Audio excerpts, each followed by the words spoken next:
নানান শর্তের বেড়াজালে এপ্রিলে নির্বাচন, মানে এপ্রিল নির্বাচন হবে কিনা এটা কিন্তু অ্যাবসলিউট নয়, ফাইনাল নয়, কন্ডিশনাল। মানে হতেও পারে, না হয় এটা হলে হবে এপ্রিলে, নইলে হবে না।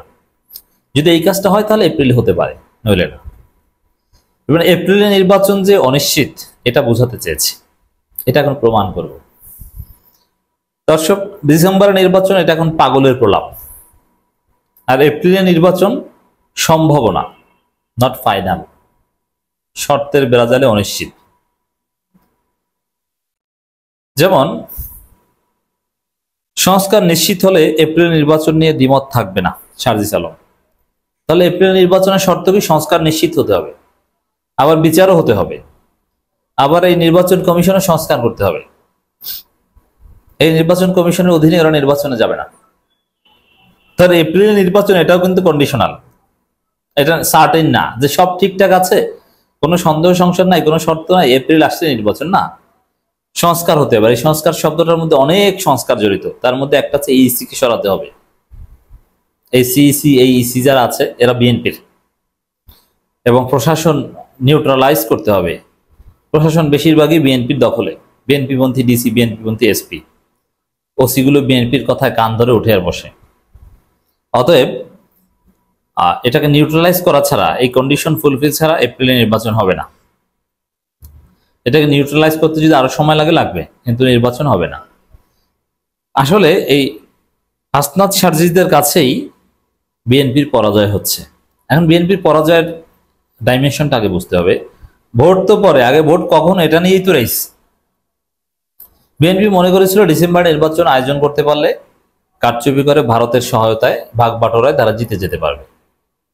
এই জায়গাটাই তো হাসনাত সার্জিসদের কাছে পরাজিত হচ্ছে। আবার এপ্রিলের নির্বাচন, ওটাও তো হাসনাত সার্জিসদের সাথে পারবে না। দেখেন, হাসনাত সার্জিসদের রাজনৈতিক দল নিয়ে আমার সমালোচনা রয়েছে, কিন্তু হাসনাত সার্জিসরা হাসিনার পতন ঘটিয়েছে। হাসিনা পারেনি ওদের সাথে চালাকি করে, ডিবি হারুন ওদেরকে বোকা বানাতে পারেনি, বিএনপি পারবে কিভাবে? বিএনপি তো ঈদের পর আন্দোলন, ধরেন চা। It's very important. দর্শক, জাতীয় নাগরিক পার্টির উত্তরাঞ্চলের মুখ্য সংগঠক সার্জিস আলম বলেছেন, অন্তর্বর্তীকালীন সরকারের সময়ে যদি দৃশ্যমান বিচারিক কার্যক্রম দেখা যায়, তাহলে বিচার একটা শর্ত, মৌলিক সংস্কার স্পষ্ট হয় এবং বিচার বিভাগ, আইন শৃঙ্খলা বাহিনী এবং নির্বাচন কমিশনের ক্ষেত্রে নির্বাচনকালীন যদি সংস্কার নিশ্চিত হয়, তাহলে এপ্রিল মাসে নির্বাচন নিয়ে কোনো দ্বিমত থাকবে না। তবে এর আগে এসব সংস্কার নিশ্চিত করতে হবে। এখন এখানে দর্শক, মৌলিক সংস্কারের কথা বললেও এই যে বিচার বিভাগ, আইন শৃঙ্খলা বাহিনী ও নির্বাচন কমিশনের ক্ষেত্রে কিছু সংস্কার, এটা কিন্তু ভাস্ট একটা বিষয়। এর মানে আমাদের পুলিশি ব্যবস্থাপনাটাকে একদম স্ট্যান্ডার্ড করা ছাড়া নির্বাচন ওরা হতে দিবে না। আর একটা বিষয় মনে রাখেন, ওই যে রাকিব চাচ্চু বলছে যে এদের রেজিস্ট্রেশন নাই, নিবন্ধন নাই। নিবন্ধন তো এটা হাসিনার আবিষ্কার। নিবন্ধন দিয়ে কি ধুয়ে পানি খায়? নিবন্ধন তো তরিকত ফেডারেশনেরও আছে। তো তরিকত ফেডারেশন কি? কত দলেরই তো নিবন্ধন আছে, তাতে কি হয়েছে? কল্যাণ পার্টির নিবন্ধন আছে, গুনে কেউ। জামাতদার নিবন্ধন ছিল না, কিন্তু জামাতেই তো হিট। মানে নিবন্ধন নাই, এটা এটা হাসিনের পরিভাষা। এইটা বলে এনসিপি কে সমালোচনা করছে, নিবন্ধন নাই। নিবন্ধন তো দরকার নাই, আর নিবন্ধন পাবে। আর এরপরে কিন্তু নিবন্ধন থাক বা না থাক, পাক বা না পাক, এই হাসনাত সার্জিসরা বা এই এনসিপি যদি নির্বাচনে অংশগ্রহণ না করে, এদের বাদ দিয়ে বাংলাদেশে কোনো নির্বাচন কেউ করতে পারবে না। অতএব ওরা যেহেতু বিভিন্ন শর্ত দিচ্ছে, এই শর্ত পূরণ করতেই হবে, ওদের উপর নির্ভর করে। বিএনপি কে বাদ দিয়ে নির্বাচন সম্ভব হলো, হাসনাত সার্জিসদের বাদ দিয়ে সম্ভব হবে না। কারণ বিএনপি কে বাদ দেওয়ার একটা পদ্ধতি আছে। বিএনপির একাংশকে নির্বাচনে আনা যাবে, একটা অংশ নিশ্চিত নির্বাচনে আসবে। কিন্তু হাসনাত সার্জিসরা এরা ইউনাইটেড থেকে যদি নির্বাচন বর্জন করে, সে নির্বাচন আয়োজন করা কারো পক্ষে সম্ভব হবে না। অতএব ওরা যে কন্ডিশন দিচ্ছে আইন শৃঙ্খলা পরিস্থিতি ঠিক করার, সংস্কারের, বিচারের, এই শর্তে বেড়াজালে এপ্রিল নির্বাচন, এত সহজে এপ্রিল নির্বাচন হবে না, অনেক জটিল বিষয় আছে। সার্জিস আলম বলেন, বিগত দিনে দেখা গেছে নির্বাচনের সময় ক্ষমতার অপব্যবহার, কালো টাকার প্রভাব পেশি শক্তির প্রয়োগ সহ নানা অনিয়ম ঘটে। ভোট কেন্দ্র দখল, ব্যালট পেপার চুরির মতো ঘটনা যেন আর না ঘটে। এখন এই ঘটনাগুলো ঘটালে কারা ঘটাবে? বিএনপি ঘটাবে। তাহলে কাদের দিকে ইঙ্গিত করে এই সার্জিসে কথা বলছেন? বিএনপির দিকে, যে বিএনপি যেন ওই ব্যালট পেপার চুরি না করতে পারে, কেন্দ্র দখল করতে না পারে। এবং জামাতও সেম কথা বারবার বলছে যে এবার ভোট ডাকাতি হতে দিব না, হাত অবশ করে দিব। এখন সম্ভাব্য ভোট ডাকাত, এই কথাগুলো কাকে ইঙ্গিত করে বলছে? সবাই বিএনপি ইঙ্গিত করে বলছে। তাহলে বিএনপি এখন সম্ভাব্য ভোট ডাকাত। জনগণ মনে করে বিএনপি ভোট ডাকাত।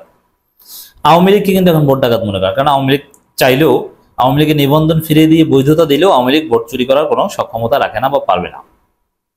যেমন এখন যদি আপনি আওয়ামী লীগের আওয়ামী লীগকে বৈধ করে দেন এবং নিবন্ধন ফিরিয়ে দেন, আওয়ামী লীগ যদি নৌকা প্রতীকেই 300 নির্বাচন করে, সিটে ফোটা কারচুপি করার সক্ষমতা আওয়ামী লীগ রাখে না বা করতে যাবে না। তারা জানে যে এটা তারা পারবে না। এই জন্য আওয়ামী লীগ চাইবে সুষ্ঠু নির্বাচন, আর এখন কারচুপি করতে চাইবে কারা? বিএনপি, এটা নিশ্চিত। এবারে নির্বাচনে আমরা একটি লেভেল প্লেইং ফিল্ড চাই, যেখানে বড় বা ছোট সব দলই সমান সুযোগে সুষ্ঠু নির্বাচনে অংশ নিতে পারবে। এবং এই লেভেল প্লেইং ফিল্ড এটা এপ্রিলের মধ্যে কতদূর করা সম্ভব? That is great question. Level playing field না হলে সুষ্ঠু নির্বাচন হবে না। সুষ্ঠু নির্বাচন হলে সুষ্ঠু নির্বাচন না হলে নির্বাচন হলেও সেই নির্বাচনের ফলাফলের মাধ্যমে ক্ষমতা হস্তান্তর হতে পারবে না। অতএব এটা মনে রাখবেন যে আগামী নির্বাচন এপ্রিলে যখন হবে, আগামী নির্বাচন মানে সুষ্ঠু নির্বাচন, গ্রহণযোগ্য নির্বাচন। উল্টাপাল্টা নির্বাচন এটা হবেই না, এটা চলবেই না, এটা বাতিল হবে। নির্বাচন হয়ে গেলেও বাতিল হবে। নির্বাচনের দিন দুপুরে বাতিল হবে, নইলে বিকেলে বাতিল হবে, যে এই নির্বাচন বাতিল আবার হবে, কিছু না কিছু ঘটবে। তিনি আর বলে, আমরা জেনেছি এই আব্দুল হামিদের ব্যাপারে, দেশে এসেছেন, এটা বলেছি যে আব্দুল হামিদের দেশ ত্যাগ এবং দেশে আসা এটা সব নাটক। এটা সরকার জানতো, এটা এই তদন্ত কমিশন অমুক তমুক এগুলো সব নাটক। এখন এসেছে, এখন তদন্ত কমিশনের রিপোর্টটা একটু আমরা জানতে চাই। কমিটির দেশে এসেছেন, আমরা মনে করি অন্তর্বর্তীকালীন সরকার একটি অভ্যুত্থান পরবর্তী সরকার, এবং জনগণের ম্যান্ডেট নিয়ে, অভ্যুত্থানের ম্যান্ডেট নিয়ে দায়িত্ব এসেছে, যা দীর্ঘদিন ফ্যাসিস্ট আওয়ামী লীগ ও শেখ হাসিনার দোষর হিসাবে কাজ করেছে, তাদের বিরুদ্ধে কঠোর আইনগত ব্যবস্থা গ্রহণ করতে হবে। আমরা গভীরভাবে পর্যবেক্ষণ করছি সরকার এই বিষয়ে কি অবস্থান নিচ্ছে। আব্দুল হামিদ অসুস্থ মানুষ, ক্যান্সারের রোগী, তাকে গ্রেপ্তার করলেও ওই গ্রেপ্তারে তার কিছু আসে যায় না, হাউস অ্যারেস্টের মতো। আর তিনি এমনিতেই নিজেই হাউস অ্যারেস্ট।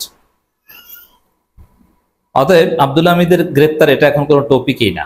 সরকার এটা এই চিন্তা করেই তাকে সুযোগ দিয়েছে যেতে, এবং তিনি এসেছে। তবে আব্দুল হামিদ এসে আওয়ামী লীগের অনেক উপকার করলো। বাস্তবে যাই হোক, তিনি আওয়ামী লীগের হাল ধরুক বা না ধরুক, হয়তো বা ধরার সক্ষমতা নেই, অসুস্থ মানুষ, নিছক চিকিৎসা সংক্রান্ত বিষয় হয়তো, কিন্তু একটা ইমেজ ক্রিয়েট হয়েছে যে না, আব্দুল হামিদ পালায় না। আওয়ামী লীগের একজন লোক সম্পর্কে বলা যায় তিনি পালান না। তিনি পালালে তো আর আসতেন না, আবার ফিরে এসেছেন। মানে তিনি সাবেক রাষ্ট্রপতি, চাইলেই পৃথিবীর যে কোনো দেশে এখন যেতে পারতেন, কিন্তু তিনি, আবার কেউ কেউ বলছে ভারত মনে হয় তাকে আশ্রয় দেয়নি। না, এটা না, তিনি দেশে এসেছেন, এটা ওভারঅল তার জন্য একটা তিনি ইতিহাসের পাঠ হয়ে থাকবেন নিশ্চিত।